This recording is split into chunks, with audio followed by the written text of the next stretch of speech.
In this video, I'm going to show you how to descale the Keurig K-Iced coffee maker, so let's get started. If you're using a water filter, you're going to want to remove this before you start and empty the reservoir if you have any water in it. Start by pouring the entire bottle of the Keurig descaling solution into the tank. Then fill this empty bottle with fresh water and pour that into the tank.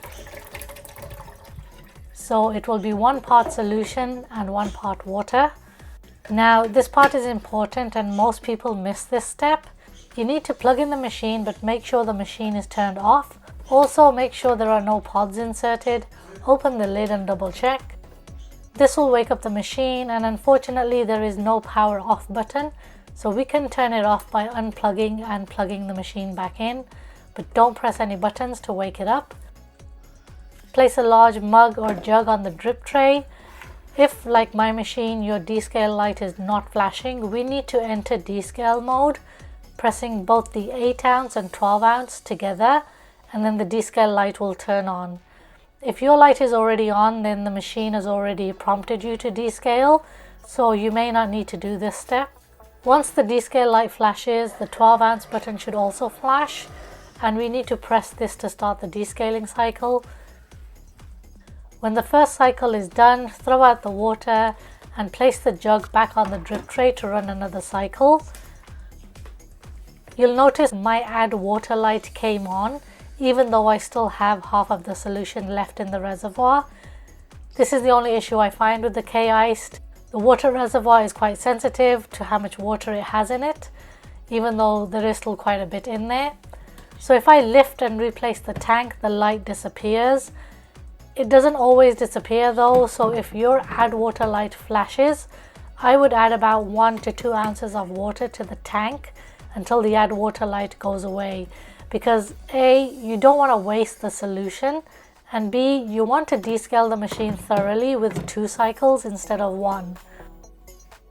So press the 12 ounce button again to run the second cycle, and at the end of that cycle the add water light should come on, because now there is not enough water in the tank. Whatever solution is left in the water tank, you need to throw it out and wash and rinse the water tank before adding fresh water to it, filling it up to the maximum line. Don't add any coffee pods just yet, because now we need to run a fresh water cycle by pressing the 12 ounce button, which should still be flashing. You're going to do this until the descale light goes off. I had to run 3 fresh water cycles before my light went off, so now I can start brewing coffee. If your descale light is refusing to turn off, do this a few more times, maybe another 2 or 3 times, but make sure you allow the tank to completely empty out. It's a good idea to keep water close to you to fill up the water tank if the descale light is refusing to turn off. You don't want the machine running on an empty tank, otherwise it's going to burn the internal heating elements inside and it will ruin the machine. But at the same time, please try your best to be patient and let the water completely finish in the tank before you top it up, because that also confuses the machine, thinking that it still needs to do a rinse cycle. I know I sound like I'm contradicting myself here. You just need to use a bit of judgment here and wait a couple of minutes to allow the tank to completely empty out before topping it up with more water to prevent it running dry. I hope that makes sense. If the descale light is still refusing to turn off, try to clean the needle area. That's usually another possibility where there may be some coffee grounds stuck, and the machine is most likely sensing those and thinks that it still needs to be descaled. Also, wash out the pod holder. It will be hot after running the descale cycle, so let it cool down before taking it out. And clean the base of the water tank area. Perhaps the water has pooled in there and the machine can sense the water. So these are some additional things to try and see if they help.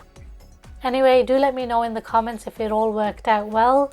And at this point, you may also want to replace your water filter cartridge. I will leave links to everything in the description box if you guys need to order some more. Alright guys, I hope you found this video useful. If you have any questions or comments, please leave them below. If you are new to my channel, please do consider subscribing, and I hope to catch you in my next video.